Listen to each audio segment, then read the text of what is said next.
Chris Brown, Steve Tasker back here on One Bills Live, and joining us now, the pride of Ferris State, now in his 7th year as an official, head official. Eighth as a head official in the NFL. Dang, I thought I had it all down. I was close.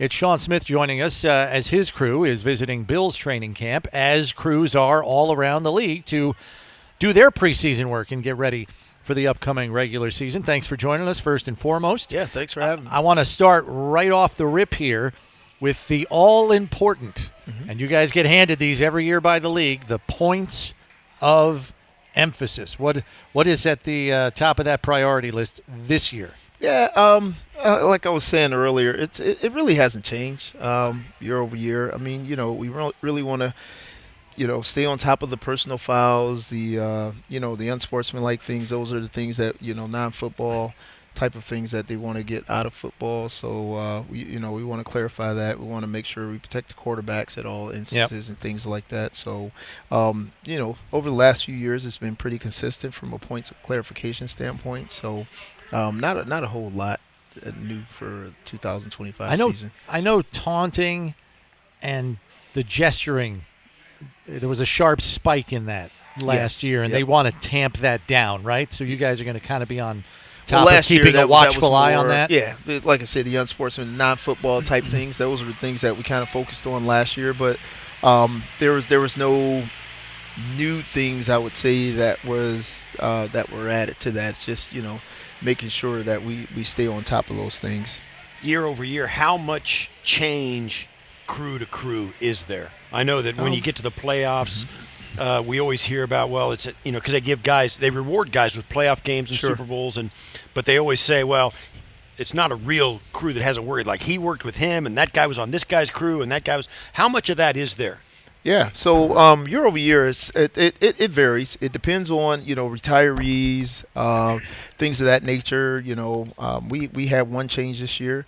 It's been years past where we had 3 or 4 changes. So it just varies from crew to crew, depending on the dynamics, how many retirees you had, coming in, how many new hires, and with that right mix, getting the right chemistry, it varies. But this year, for our crew in particular, we just only had one change.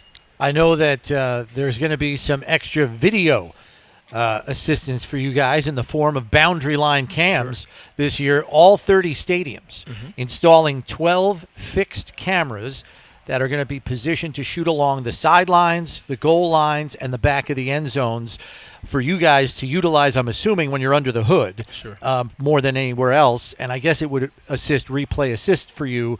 They'll be looking at a lot of those upstairs when need be. How does that make an official feel when there's extra angles where, if it's necessary, you can get it right? Is that a good thing or a bad thing? That's why I'm asking. No, I mean, at the end of the day, we want to get them right. Yeah, it all helps, right? We all want to be right, and that's our goal every day, every time we take the field. So I think with the new boundary line cams, it just makes it consistent from stadium to stadium that you're getting the same looks, no matter if you're in Buffalo or if you're in Detroit or if you're in L.A., you're getting the same look. So I think from that standpoint, it kind of gets some of that uniformity across the board from that perspective. But that's really out of our lens of work. I mean, we until you go under the hood. What they give us. So, but I think it just makes it more consistent. What have you been told, or what's your experience with the Hawkeye technology? Hawkeye's taken replay to another level because from what I understand, they have like 30+ views up there, and they have all the different angles, right at their fingertips. So they no longer have to rely on the networks to provide them with information. They can see it, in real time right away. So that helps, us. And as you notice with the replay assist, they can get us that information pretty quick. We can, they can say, hey, the runner's knee was down, or there was no hand on the face mask, things of that nature. And that happens pretty seamless and makes for a better product on the field. Overtime is now going to mirror the playoff overtime rules, so it's uniform, which has got to be great. You don't need changes. You got enough changes to deal with and little esoteric things. So each team must have a possession in overtime in the regular season.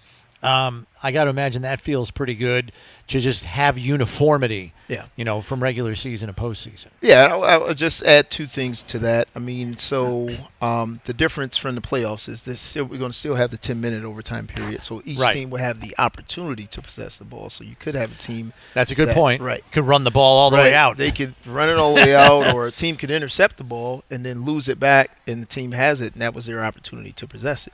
Or a team could try an onside kick. So it's some other dynamics in there, but they would have an opportunity to possess the ball. But I think, that's one of the things that I think it'll be good, for both teams to have it. But they still will have that 10-minute, time frame to get it done in the regular You just season, thought of like 5 different scenarios in that answer, and my brain can't even go that far. So I do not envy you and all the places your brain has to go. There's always the specter of unintended consequences when they tinker with the rules, and they go down those rabbit holes a lot. Yes. To think about that, how much nowadays, particularly with Hawkeye technology, and what is the anticipation of how that will affect the pace of game? I mean, I know it's always the 3-hour thing. They'd love to get the games in. How does that stand right now? What is the average pace of play in game, and what are the games last? If you know, I don't know. Yeah, I don't know the exact number, but I think the average game is about 3:05, 3:07. So they need to keep it in that time frame, especially for those that 1 o'clock window. With these new change with Hawkeye and the sideline, that may give them that extra 5. Well, and that's the reason when we talk about Hawkeye, it helps in that regards because we're not spending time shutting down the games. They're giving us that information in real time, so it's not disrupting the game, if you will. How are you gonna announce when they say, "Hey, because of the Hawkeye stuff, they said they got it. Let's go"? Well, there'll be a graphic up on the video scoreboard, right? Much like you see in tennis. Oh, we get replay assists. Yeah. So what we do now, if we get an assist from the replay booth, what we do is we shut the game down, and then we give each team an opportunity to reset. So they may have a different play. So maybe we called 1st and 10, and now it's really 3rd and 1. So we make sure that we give them ample time to get the next play call or get the right play call in, and shutting everything down and resetting it. So try to do that as quick as possible. How has that affected maybe the play clock? Yep, we'll make sure because the play clock, they get the coach to player time frame, so that has to be reset so they still have enough time, because that was some of the things that we struggled with initially, is that we would make these resets but coaches didn't necessarily have enough time. They thought it was 1st and 10 and that was a play they called, but now it's 3rd and 1, so they got to get a new play in. So we want to make sure that both sides are aware that we did have this change and they have time to make that correction. The dynamic kickoff is permanent now. Last year it was like a 1-year rule, and now it's been made permanent, but touchbacks now come out to the 35. Correct. And on onside kicks, it's not just being behind in the 4th quarter. Anytime you're behind, you can declare. How are you anticipating? Because teams are going to be like, hey, let's do it. Yeah. I mean, you still can't do a surprise onside kick anymore. That's gone forever, but there could be a lot more of those for you guys. Yeah, and then there's also the one other change is that the receiving team or the kicking team players will now must have a foot on the 35-yard line as opposed to the 34. So they're a yard closer conceivably. Is that to closer, try to drive up recovery that, percentage? Yeah, my understanding is that the recovery percentage goes up based on the proximity from the receiving team. So, but yeah, I think that little change will make a difference there. That some teams may try to, have an onside kick earlier in the game, depending on the situations. Right. I'm taking it for granted that you're not working the Hall of Fame game. No, that's tonight. So that'd be a tough turnaround. How soon do you get your preseason assignments, and then of course your regular season assignments? How far out do they go? So we typically find out about 5 weeks ahead of time where we're going. So 5 weeks before the assignment, we find out, and then we get one assignment at a time.